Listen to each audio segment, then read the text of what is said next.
Hello guys, എല്ലാവർക്കും നമസ്കാരമുണ്ട്. പെയിൻറ്റർമാനാണേ. അപ്പോൾ നമ്മളിന്ന് ആൻറ്റിക്കോ പാറ്റേൺ അടിക്കാൻ വേണ്ടി വന്നിരിക്കുകയാണ്. അപ്പോൾ ആൻറ്റിക്കോ നമ്മളിത് ഇവിടെ എല്ലാം ചെയ്തിട്ടുണ്ട് ഓൾറെഡി. ഇതൊക്കെ പാറ്റേൺ ആയതാണ്. ഇനി ഇതിൽ കളർ വാഷ് ചെയ്യാൻ മാത്രമേ ഉള്ളൂ. അതുപോലെ ഇത് ഈ ഏരിയ ഇതെല്ലാം നമ്മൾ ചെയ്തതാണ്. ഇതെല്ലാം ആൻറ്റിക്കോ പാറ്റേൺ അടിച്ചിരിക്കുകയാണ്. അതിന് നമ്മൾ ആദ്യം ചെയ്യേണ്ടതെന്ന് വെച്ചാൽ first full base coat 2 coat base അടിക്കണം. ഫുള്ള് 2 കോട്ട് അടിച്ച് നല്ല ലെവലാക്കിയതിന് ശേഷം എന്നിട്ട് വേണം നമ്മൾ പാറ്റേൺ ചെയ്യാൻ. പാറ്റേൺ ചെയ്യണത് ഇത് എങ്ങനെയാണ്, ഇത് ഇതുപോലെ ഫുള്ള് ഡോട്ട് വെച്ചിട്ട് എന്നിട്ട് ഇതിനെ ഫ്ലാറ്റ് ചെയ്ത് കൊടുക്കുകയാണ്. അപ്പോൾ നമ്മൾ മെറ്റീരിയൽ എന്ന് പറഞ്ഞാൽ ഇതാണ് മെറ്റീരിയൽ. ആൻറ്റിക്കോടെ ഇതാണ് ആൻറ്റിക്കോടെ മെറ്റീരിയൽ. ഇത് 5 കിലോ 2 കിലോ അങ്ങനെ എല്ലായിട്ടും വരും. നമ്മളെടുത്തിരിക്കുന്ന 5-ൻ്റെയാണ്. തികയാതെ വന്നപ്പോൾ നമുക്ക് 1-ൻ്റെയും കൂടെ എടുക്കേണ്ട വന്നു. അപ്പോൾ 5-ൻ്റെ എന്നല്ല, നമ്മളിവിടെ കുറച്ച് എടുത്തിട്ടുണ്ട്. നമുക്ക് ഇത്ര ഏരിയയ്ക്ക് നമുക്കത് തികയില്ല. എന്നാലും ഞാൻ ഇതിൻ്റെ പാക്ക് കാണിച്ചാണ് ഇതുപോലെയാണ് വരിക എന്ന് പറഞ്ഞിട്ട്.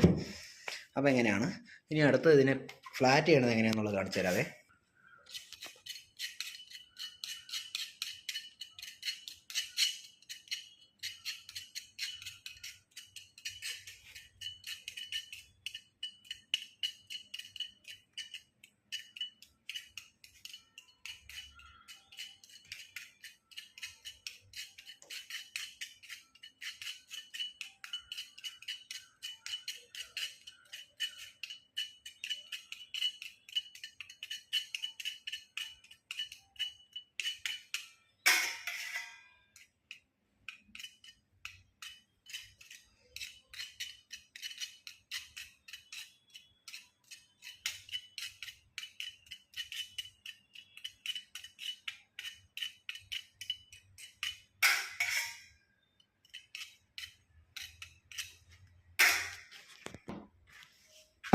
അപ്പോൾ എല്ലാവരും കണ്ടല്ലോ അല്ലേ വീഡിയോ.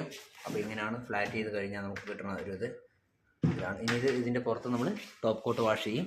ടോപ്പ് കോട്ട് 2 കോട്ട് അടിച്ചതിന് ശേഷം നമ്മൾ ഇവിടുത്തെ പരിപാടി കഴിയും. അപ്പോൾ ഇതാണ് നമ്മൾ ഉപയോഗിക്കുന്ന ടൂള്, ട്രവൽ, ചെറിയ സ്ക്രാപ്പർ. ഇത് വെച്ചിട്ടാണ് നമ്മൾ പാറ്റേൺ അടിക്കുന്ന കാര്യങ്ങളെല്ലാം. അപ്പോൾ വീഡിയോ ഇഷ്ടപ്പെട്ടാൽ ലൈക്ക് ചെയ്യുക.